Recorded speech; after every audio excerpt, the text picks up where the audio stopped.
नमस्कार जी. नमस्कार. काय समस्या होती आपल्या शेतामध्ये?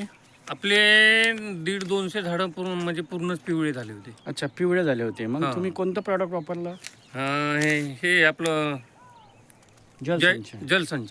RCM कंपनीचं जलसंचय तुम्ही हां. वापरलं. हं. तर तुम्हाला काय फरक वाटला त्याच्यामुळं? फरक चांगलाच वाटला आणि रिझल्ट याचे 100% आले. अच्छा, म्हणजे नेमका म्हणजे काय म्हणजे बा काही एक दोन शब्द सांगा.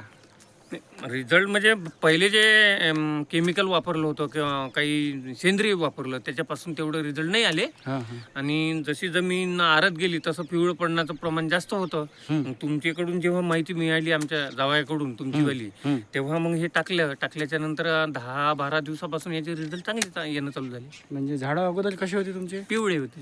अच्छा, पिवळे झाडं होते, आता हिरवे झाले आहे ना? हा, पूर्ण हिरवे. अच्छा, ह्या बघून का बगीचा हा पूर्ण हिरवा झाला आणि अगोदरचे झाडं पूर्ण पिवळे होते आहे ना? 150-200 होते ना आपले. हां हां हां. तर आता तुम्ही पुन्हा टाकणार आहे का? हो, टाकू ना. चला, धन्यवाद. हो. तुम्हाला काय वाटतं हे RCMचं प्रॉडक्ट जलसंचय सगळ्यांनी वापरलं पाहिजे? वा वा, हे तर वापरायलाच पाहिजे. चला, ठीक आहे, धन्यवाद.